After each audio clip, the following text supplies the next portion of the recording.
मित्र और प्रकाश जी, पदाधिकारीगण और सभी आईएनबी सेक्रेटरी और आईटी सेक्रेटरी और पत्रकार मित्रों, आज हम सोशल मीडिया के संबंध में गाइडलाइन और डिजिटल मीडिया और ओटीटी के बारे में कोड ऑफ एथिक्स, इसको लेकर आपसे चर्चा करने के लिए उपस्थित हुए हैं। ये आपको हम बता दें कि जो सोशल मीडिया है, बाकी इंटरमीडियरी है, उसके संबंध में जो हमने गाइडलाइन बनाई है नई, उसको मैं प्रस्तुत करूंगा। और अब डिजिटल मीडिया और ओटीटी के बारे में आईटी एक्ट के अंतर्गत ही हम लोगों ने वो एडमिनिस्ट्रेशन आईएनबी को सौंपा है। तो आईएनबी के द्वारा जो फाइनलाइज किया है, चर्चा करके बाद वो उस रूल के बारे में प्रकाश जी बताएंगे। Let me first lay down the ground rule very clearly. Social media is welcome to do business in India. They have done exceedingly well. They have got good business. They have got good number of users. And they have also empowered ordinary Indians. इसकी हम तारीफ करते हैं। व्यापार करें, पैसे कमाएं और सोशल मीडिया पर ऑर्डिनरी इंडियंस को आप मजबूत करें। आपका स्वागत है। The government welcomes criticism and the right to dissent. Let me make it very clear. And social media has been used to ask questions to, but it is very important that the users of social media must be given the forum to raise their grievance and resolution against the use, against the abuse and misuse of social media. Let me repeat, it is very important that the social media users running into crores should also be given a proper forum for resolution of their grievance. Empowering the ordinary users of social media in this process. बाकी प्रकाश जी उस विषय को बताएंगे। हमारे सामने शिकायत आती थी कि एक महिला की मॉर्फ फोटो दिखाई जा रही है, मॉर्फ किया हुई। बॉयफ्रेंड गर्लफ्रेंड स्प्लिट कर गए, बहुत कॉम्प्रोमाइजिंग फोटोग्राफ दिखाई जा रही है। ऐसे ऐसे प्रेजेंटेशन आ रहे हैं सोशल मीडिया में which cannot be called civilized from any point of view, impinging upon dignity, compromising the civilized norms of existence. Presentation आ रहे हैं सोशल मीडिया में which cannot be called civilized from any point of view, impinging upon dignity, compromising the civilized norms of existence. ऐसी शिकायतें हमारे पास बहुत आई थी। और बाकी चर्चा हम करेंगे कि how of late some intermediate and social media platforms we are used to garner commercial and financial controversy inter se among corporate houses. हमारे सामने ये भी शिकायत आई थी कि सोशल मीडिया को आजकल क्रिमिनल, टेररिस्ट देश में केओस, मेहम, वायलेंस को प्रमोट करने के लिए also from across the border कार्रवाई कर रहे हैं। मैं आपको बताना चाहूंगा, the basic essence of this is what I would say it a soft touch oversight mechanism where we are insisting upon the platform to develop the mechanism and have a robust redressal of grievances. और अब जब प्रकाश जी अपनी बात कहेंगे तो वहां भी एक सॉफ्ट टच मैकेनिज्म है where the platforms be the OTT और digital platforms are being emphasised to have a proper mechanism. ये हमारा फोकस है, ये समझना चाहिए। मैं I am wish to share some statistics to you. Bharat में व्हाट्सएप के यूजर्स हैं 53 crore, YouTube users are 44.8 crore, Facebook users are 41 crore, Instagram users are 21 crore, and Twitter users are 1.75 crores. This is a good number. They are very happy about it. Indian users are using these platforms and they are also making good business case. Welcome. But what has happened, as I indicated in the very beginning, concerns are being raised over the years about rampant abuse of these social media platforms. ये आपके court के सामने बात आई है, parliament के सामने बात आई है, सिविल सोसाइटी ने बात उठाई है, और फेक न्यूज का तो ये हाल है कि आजकल मैं टीवी चैनल्स को देखता हूं कि वो भी एक फैक्ट चेक मशीन रखते हैं. जब प्रकाश जी ने यहां फैक्ट चेक शुरू किया तो हमने कहा नई बात है, but now I see many channels are having a fact check machine. Therefore this only confirms the rampant spread of fake news. और बाकी financial fraud, incitement to violence, ये सब चीजें चल रही थी. तो ये हमने देखा कि जो इंडिया में सोशल मीडिया का एवोल्यूशन हुआ है, many became as an intermediary, then became the social media, some became publishers overnight. ये भी अपने आप में एक डेवलपमेंट हुआ है, ये आपको हम बताना चाहते हैं. आज का हमारा rational and justification for new guidelines क्या है, मैं 4-5 पॉइंट आपके सामने रखना चाहता हूं, और ये बहुत इंपॉर्टेंट है. आपको एक व्यापक प्रेस रिलीज मिलेगा. Supreme court around 11 December 2018 in the Pranjwala case asked us to frame necessary guidelines to eliminate child pornography, rape, gang rape images, videos and sites in content hosting platform and other applications. Supreme court ने फिर 24 September 2019 को मेरी ministry को direct किया कि please have a new guideline completed at the earliest. Our secretary, Mr. Ajay Sani, had filed an affidavit in the court. He will be doing by this year beginning itself. Rajya Sabha में 26/7/2018 को calling attention motion हुआ था, fake news पर, एबिदो social media पर. And all the members of parliament urged me to take action, and there is my assurance on the floor of the house कि we will improve the entire guideline. और राज्यसभा की एक ad hoc committee की report है on 3rd February 2020, जहां पर pornography on social media, effect on children, hate content on social media, इसको लेकर चिंता प्रकट की गई थी. Therefore, court orders, parliamentary proceedings. I only mention of Supreme Court. There are many orders of the High Courts as well to take action in this. हमारी ministry ने व्यापक कंसल्टेशन किया.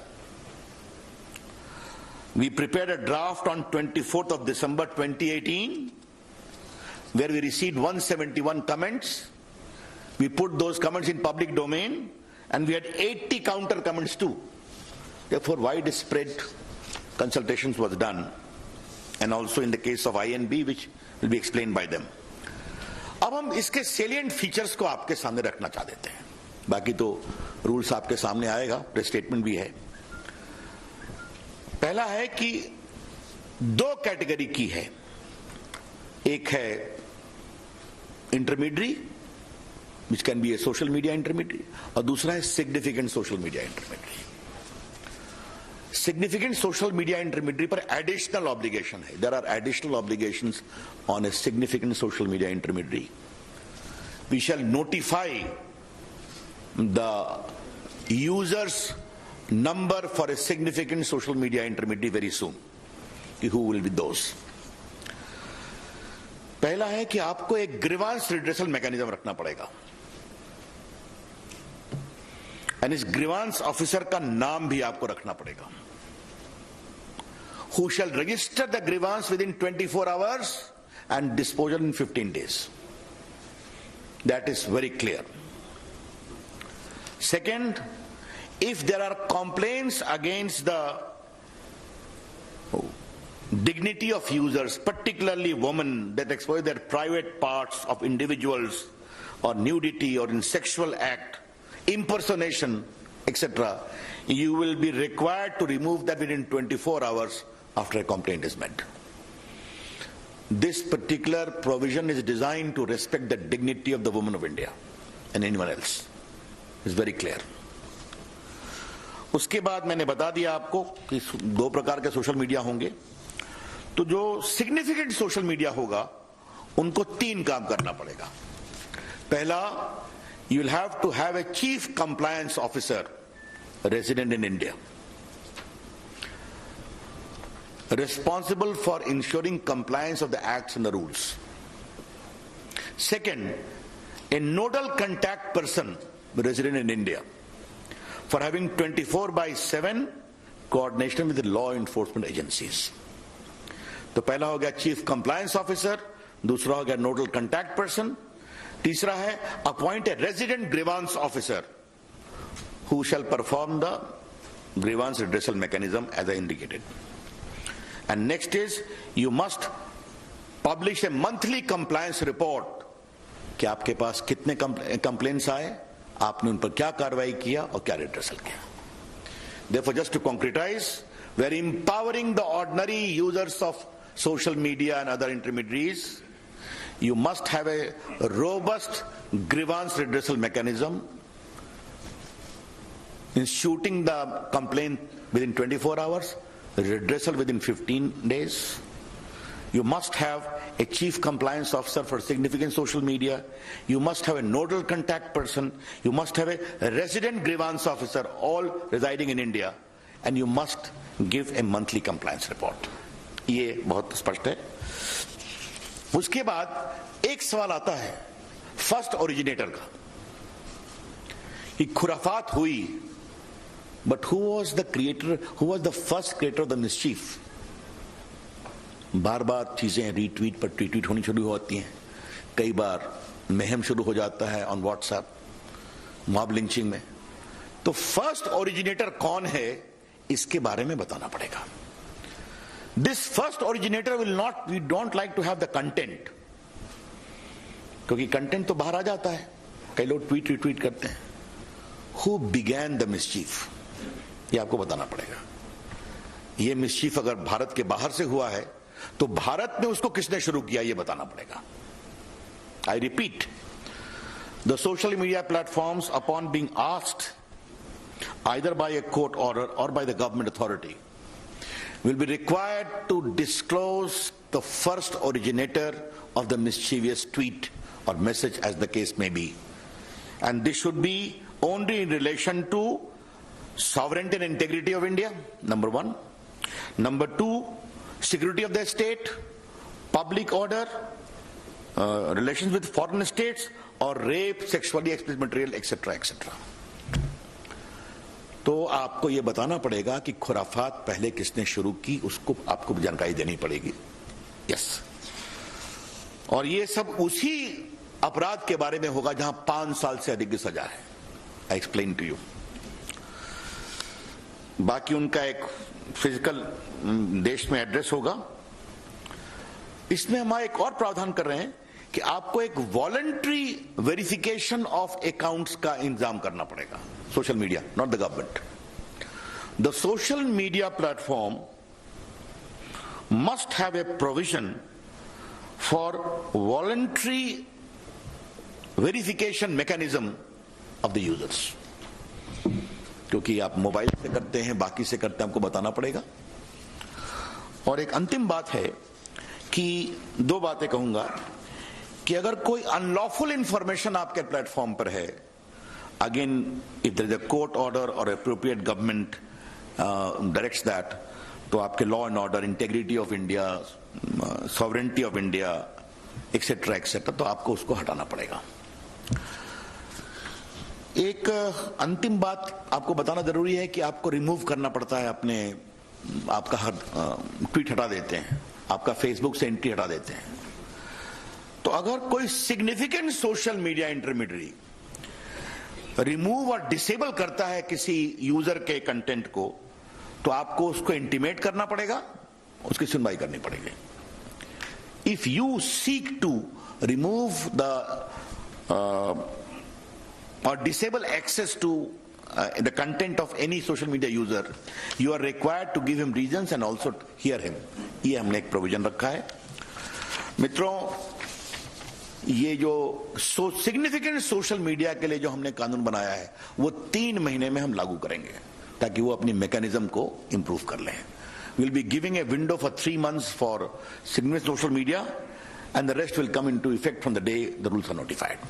That's all from my side. Over to Prakash. Ravi ji बहुत धन्यवाद। जैसे आपको पता है कि नई टेक्नोलॉजी का एक अच्छा फल है कि डिजिटल मीडिया न्यूज पोर्ट्स भी बन गए, न्यूज पोर्टल्स बन गए, वैसे ही ओटीटी प्लेटफॉर्म आ गया। लेकिन एक फर्क रहा कि जो आप लोग बैठे हैं प्रिंटिंग प्रेस से जो आते हैं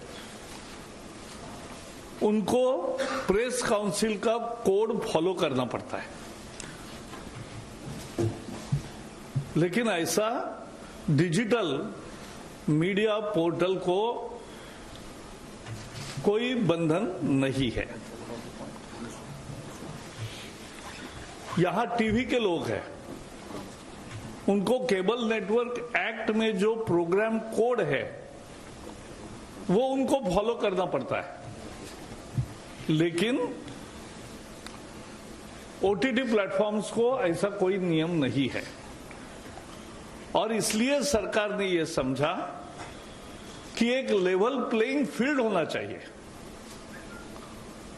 all media platforms must have the same justice system, और इसलिए डिजिटल हो, प्रिंटिंग हो, टीवी हो, ओटीटी हो, कुछ नियमों का पालन करना पड़ेगा, कुछ प्रोसेस सेट करना पड़ेगा। और लोगों की मांग भी बहुत थी। लोगों की मांग रोज सैकड़ों पत्र मंत्रालय में आते हैं। इस बार इस सेशन में ओटीटी प्लेटफॉर्म पर 50 प्रश्न पूछे गए, दोनों सदन में मिलकर 50 क्वेश्चंस। देश भर में इस विषय की कितनी चर्चा है इसका ये उदाहरण है। और उसके बाद हमने ओटीटी प्लेटफॉर्म्स के साथ दिल्ली, चेन्नई और मुंबई में उन उद्योगों के सभी लोगों को बुला के विस्तृत चर्चा की। मैंने खुद दिल्ली में 2 मीटिंगें बुलाई, और पहले मीटिंग में मैंने ओटीटी प्लेटफॉर्म को कहा कि आप सेल्फ रेगुलेशन बनाओ जैसा टीवी वालों ने बनाया है, लेकिन नहीं हुआ दुर्भाग्य से। फिर मैंने एक बार फिर मीटिंग बुलाई और कहा कि 100 दिन में बनाओ, लेकिन वो भी नहीं बना। बाद में कुछ नोट बनी थी जिसमें कोई सेल्फ रेगुलेशन, बाहर कोई आदमी भी नहीं था। और इसलिए हमने तय किया कि एक इंस्टीट्यूशनल मैकेनिज्म सभी मीडिया के लिए होना चाहिए, क्योंकि मीडिया की आजादी लोकतंत्र का आत्मा है। Both we have fought for maintaining press freedom and have gone to jail during emergency. But let me also tell you that every freedom has to be responsible freedom.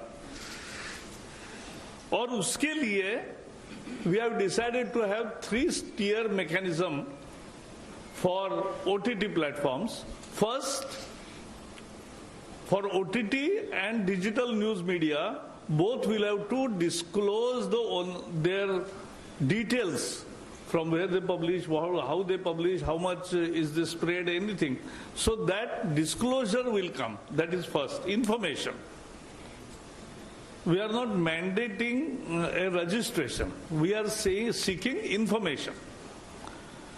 Then second is, there has to be grievance redressal system, as Ravi ji has said. Their grievance redressal system in the same manner, it will work in OTT platforms and digital portals also. They will have to have their own portal for grievance redressal. Then second tier will be self-regulation. On OTT platforms, they will have to have a self-regulation, a body headed by a retired Supreme Court or High Court judge, or otherwise very eminent person in this category. So this is what we are entailing. So there, any grievances, there has to be a place for making grievance. उसकी सुनवाई होनी चाहिए और उसके सुनवाई पर कोई judgement आना चाहिए और जैसे हम टीवी पे देखते हैं कि टीवी पर स्क्रॉल आता है, माफी मांगते हैं, कुछ दंड भी होता है, तो ये खुद करते हैं, सरकार नहीं करती। तो वैसा ही हम करना चाहते हैं कि ये होना चाहिए। और तीसरा, एक सरकार है तो सार्वभौम सरकार होती है, सॉवरिन सरकार होती है, तो एक ओवरसाइट मैकेनिज्म भी होगी जहां एकदम तुरंत फैसले करने पड़ते हैं। कोई बहुत बड़ा पेंच तैयार हुआ तो ये ओवरसाइट मैकेनिज्म रहेगा। और ओटीटी प्लेटफॉर्म में एक और है कि अभी सेंसर बोर्ड होता है फिल्म वालों को, लेकिन ओटीटी को सेंसर बोर्ड नहीं है। तो हमने कहा है self classification of age related issues to be solve, and उसका एक प्रोसेस हो कि 13 से ऊपर 13+, 16+ and A category, there has to be a mechanism of parental lock and ensuring compliance that children don't see that. But बाकी you cinema जो है इससे वहां भी यू क्लासिफिकेशन सेल्फ क्लासिफिकेशन है, लेकिन उसके लिए भी जो कोड सेंसर बोर्ड का है, जो एक एथिक्स कोड है, वो सबको कॉमन रहेगा। और इसलिए वो रहेगा। लास्ट में मैं इतना ही कहूंगा कि जो डिजिटल मीडिया पोर्टल्स है उनको भी अफवाह फैलाने का, झूठ फैलाने का यह अधिकार नहीं है, किसी को भी नहीं है। As I said, media freedom is absolute but with responsible, reasonable restrictions, and that is the self restrictions of responsible, that is called responsible freedom. and उस फ्रीडम के दायरे में ये दोनों, और ये कानून एक ही है, आईटी का जो एमआईटी का कानून है, उसी के अंदर जो बिजनेस रूल बदले मोदी जी ने, और ये जो कंटेंट वाला मुद्दा है खासकर मीडिया का और ओटीटी और डिजिटल मीडिया, इसका आईएनबी एडमिनिस्टर करेगी। बाकी जो इंटरमीडिएट प्लेटफॉर्म्स है उस पर का संज्ञान आईटी मिनिस्ट्री पहले जैसे कर रही है वैसे ही करेगी। बस मुझे भी इतना ही कहना है। धन्यवाद सर। एक minute, before we take your questions friends, सिर्फ दो बातें मुझे ऐड करनी है। जो प्रकाश जी ने कहा, सुप्रीम कोर्ट का फैसला है कि Internet is not a fundamental right by itself, but the fundamental right of freedom of speech and expression under 19(1) can use Internet to exercise that right.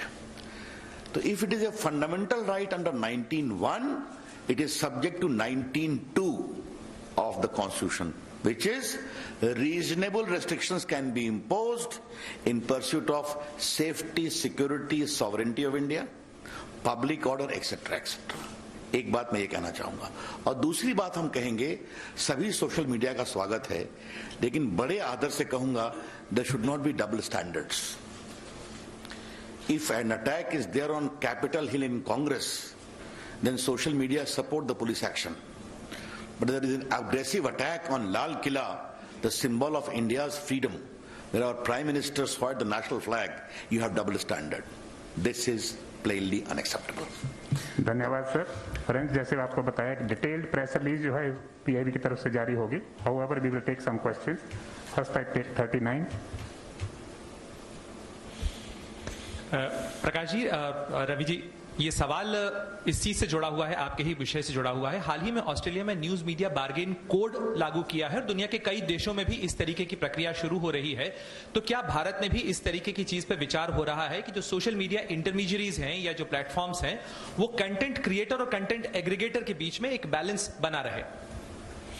ऐसा है, जो ऑस्ट्रेलिया का मुद्दा है वो इससे अलग है थोड़ा। वो मीडिया की न्यूज जो छापते हैं उनको कुछ पेमेंट मिले न मिले, ये भी एक मुद्दा है।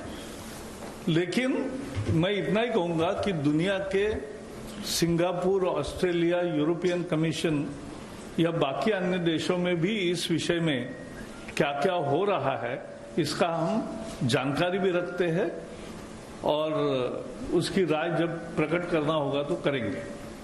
53. सर, मैं मुकेश कौशिक हूँ, दैनिक भास्कर से।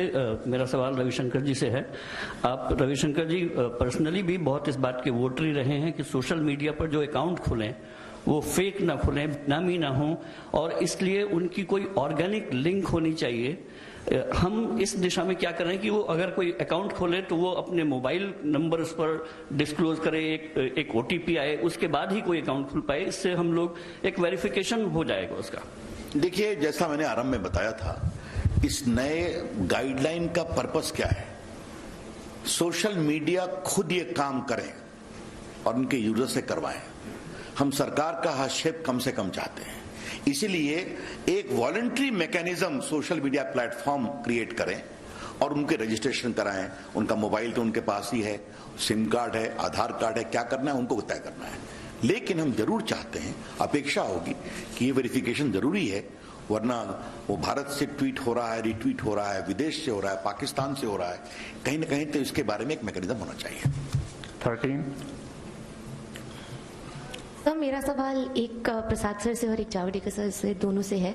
सर, सोशल मीडिया कंपनीज कहती हैं कि ओरिजिनेटर आइडेंटिफाई करने के लिए उन्हें end to end encryption break करना पड़ेगा, तो उसके ऊपर आपका क्या कहना है? वो कह रहे हैं कि प्रिवेसी जो है वो लोगों की वायलेट होगी। एंड जावड़ेकर सर से क्वेश्चन बेसिकली ये है कि सर, जो ऑनलाइन न्यूज मीडिया कंपनीज है उनका मानना है कि, और आपके एक्ट के हिसाब से, रूल्स के हिसाब से ऐसा लग रहा है कि वो 69A के अंडर आएंगे, IT एक्ट के, तो उसके अंडर लाने का उसको क्यों परव्यू किया गया है? ब्लॉकिंग एक्सेस क्यों दिया जा रहा है सर? पिछले कुछ दिनों में इस रेगुलेशन के बारे में अलग अलग खबरें आई है। जब आप रूल्स देखोगे और प्रेस रिलीज देखोगे तो बहुत सारे गलत निकलेंगे। As far as your question is concerned, let me make it very clear. When you are talking about first originator, we are not asking them to disclose the content. Simple question, ये खुराफात किसने शुरू की? Who began this mischief? Just that. That's all. And it will be only in relation to issues where punishment is for more than 5 years, including security, sovereignty, integrity of India, rape, etc., all these things. Therefore, there is a proper safeguard. 33.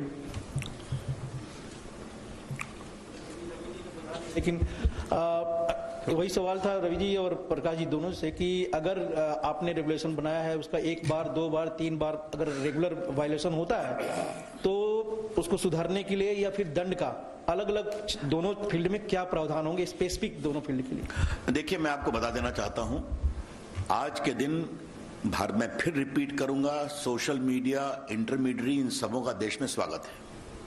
Bharat के लोकतंत्र में आपने देश के लोकतंत्र को मजबूत किया है, आम आदमी को आवाज दी है, तो कृपया करके जिम्मेवारी के साथ उसका अनुसरण करें, ये मेरी विनम्र प्रार्थना है।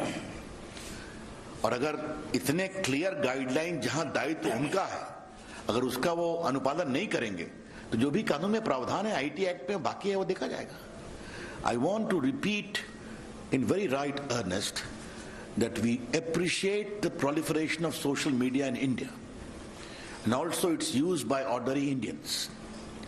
We want them to be more responsible, more accountable, follow the laws and Constitution of India, and give voice to their users.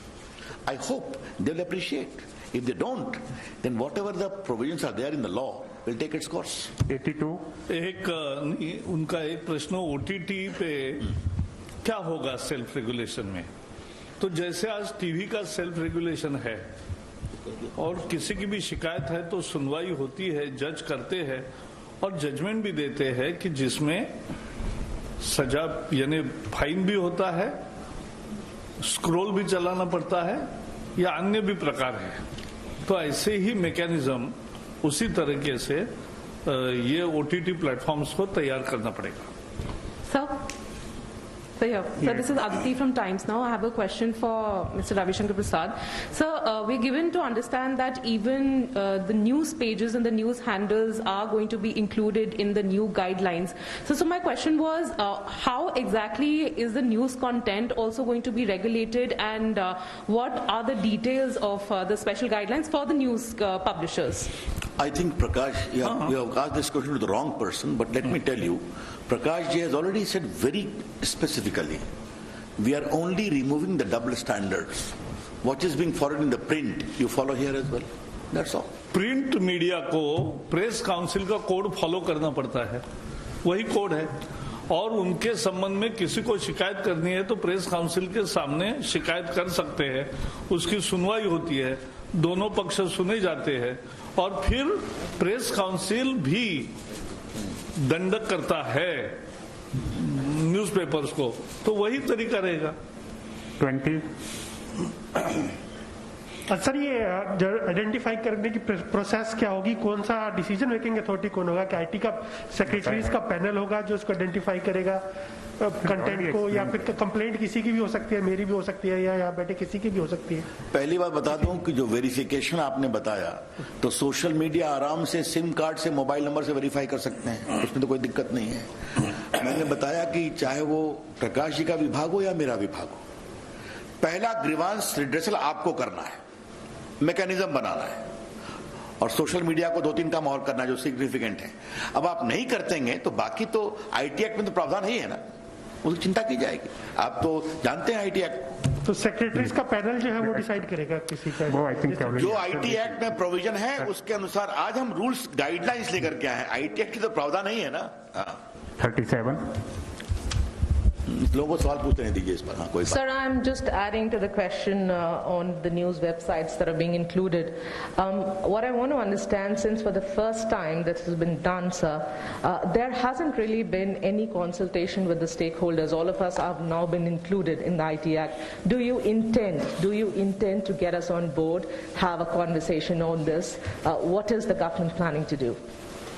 पहले तो आपने अच्छा सवाल पूछा, क्योंकि हमें पता ही नहीं है कि डिजिटल न्यूज पोर्टल्स कितने हैं।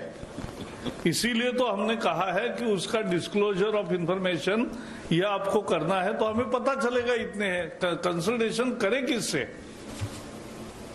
ये भी तो मुद्दा है ना। तो सारी जानकारी आएगी, तो हमारे दरवाजे सबके लिए हमेशा खुले हैं। कोई भी आपके सुझाव है तो जरूर आपका स्वागत है। 72 जेल किसको होगी, यूजर को कि और प्लेटफॉर्म? जी, ऑफेंडर, लॉ ऑफेंडर। चलिए आगे let's go. Who is next? 17 quick fast. Sir, मैं नवनीत मिश्रा हूँ, न्यूज एजेंसी आईएनएस से। एक रेवेन्यू शेयरिंग को लेकर के बार बार सवाल खड़े होते हैं। फेसबुक और ट्विटर करीब 11,000 करोड़ सालाना का इनकी कमाई होती है भारत में, तो इसको लेकर के सरकार की क्या नीति है? क्योंकि ये कहा जाता है कि वो अपनी कमाई सही से वो शेयर नहीं करते। देखिए, आज का विषय social media guidelines, OTT digital platform guideline के बारे में है, तो अगर आप इसी पर सवाल केंद्रित करेंगे तो कृपा होगी। बाकी कौन अपना रेवेन्यू कितना शेयर करे, कैसे करे, इसको लेकर दुनिया में बहुत बहस चल रही है, कई जगह उस पर गाइडलाइन बने हैं, वो एक बड़े डिबेट का विषय है। 129 Sir, I'm Surabhi from the Economic Times. Just want to understand, sir, that will there be another round of consultation on all these guidelines? Because you've not notified it, so how long will it take to notify these guidelines? And like my colleague asked, that none of the news publications have been given an opportunity to actually, comment or consult on these guidelines. So will there be a formal process of consultation which will be done to call all the news publications and get their comments on this code? Your question is to whom? Prakash, sir. And also to you, sir, in terms of when we will notify the final guidelines. मैंने जैसे बताया, OTT platforms 40 entities known है, उनके साथ 3 बार consultation Delhi, Chennai, Mumbai में हुआ। 2 बार मैंने दिल्ली में सबको बुलाकर मीटिंग की। जो आज मैं गाइडलाइन ले आया हूं उसका ही उन्हीं को करे खुद, यह हमने आग्रह किया। दुर्भाग्य से 6 महीने में नहीं हुआ और इसलिए अब गाइडलाइन आई है। और कंसल्टेशन कहोगे तो जैसे रवि जी ने कहा, उनका तो गाइडलाइंस वेबसाइट पर रखे ही थे ओपन, और उसपे 177 कमेंट्स भी आए और कोई काउंटर कमेंट भी आए। तो ये कहना कि कंसल्टेशन हुआ ही नहीं, सिर्फ डिजिटल न्यूज पोर्टल का मुद्दा ऐसा है, कौन है और कैसे कौन कौन है ये किसी को पता ही नहीं है। अब जब डिस्क्लोजर होगा और वो जानकारी सब आएगी, तब आपके हमारे दरवाजे आपके लिए खुले हैं। 154. Just a minute. I would like to add one thing to what Prakash ji said very significantly. When we sit in the government, we have to take into account the concerns of all the stakeholders. That is what Narendra Modi's accountable government is about. Should we keep quiet when a mother starts complaining to us that my daughter is being exposed like this? Should we keep quiet when a small business entrepreneur is sought to be swarmed by big business houses based upon falsehood? My department is full of these complaints. So is Prakashji's. Therefore, we have said, no, we will have this mechanism, but you will have to enforce it. We will have a soft touch. That is what this is about. Wait कर लीजिए ना, जैसे होगा आपको मालूम हो जाएगा, जल्दी ही करेंगे. Yes, so my name is Swati Mathur. I'm from the Times of India. My question is to Mr. Prakash Javadekar. Sir, I'm here. Sir, you referred to the Film Censor Board and you also talked about age-related classification for OTT content. Now, what I want to understand is that you've said that there should be parental locks. Isn't it incumbent on the consumers watching that content to, impose whatever? Here you seem to be, penalizing the OTT digital platforms for not providing, मैंने जो कहा फिर से कहता हूं, फिल्मों के लिए सेंसर बोर्ड है, टीवी के लिए प्रोग्राम कोड है, ओटीटी के लिए कुछ भी नहीं है. तो प्रोग्राम कोड आएगा जो टीवी वालों को है, सीरियल्स वगैरह सब चलते हैं, और सिनेमा के लिए हम अभी सेंसर बोर्ड उसमें नहीं ला रहे. हम उन पर विश्वास रख के आप क्लासिफाई करो कि 13, 16 प्लस एंड ए फिल्म्स कौन से, और घर में भी देखा जाता है तो घर में बच्चे ये नहीं देखेंगे. इसकी एक सुचारू व्यवस्था वो प्लेटफॉर्म की भी जिम्मेवारी है और घर वालों की भी है. Number 10. So how would you categorize, what would be the criteria for significant social media intermediaries? I think, sir, initially in your comments you also said that significant social media intermediaries will be given 3 months to comply with this. Is there any timeline for OTT as well, sir? Mr. Javadekar, this is a question. The first question is significant social media and non-significant social media would be classified based upon the number of users. Very soon we are going to notify it. It will be a significant number, maybe 50 lakh or above or something like that we are working out, but very soon we are going to notify that. And once significant social media reach is notified, they will be given a 3 months time, because they have to have additional obligation: chief compliance officer, nodal officer, grievance redressal officers. For others it will kick in immediately. 47. Venkataraman, vanakkam. Yes, vanakkam. And sir, question about the subject, not sir, about Tamil Nadu election. Yeah, I'm related to Tamil Nadu only. I'm going to ask you what message you want to give it to the people of Tamil Nadu. I think. But so far, whatever you said in Hindi, you are addressing the only North Indian media. No. But you're not bothered about taking into consideration Tamil Nadu, because Ravi Shankar ji had a stake in Tamil Nadu. He was responding in English. I will respond. I will respond to you in English. See, the advancement of technology has brought on the fore very useful mechanisms, and like OTT platforms and the digital news portals. But there were any mechanism, institutional mechanism to guide to the people also, because for films there is censor board, which we are not repeating here in OTT, but there is self-regulation mechanism in TV with program code to be followed.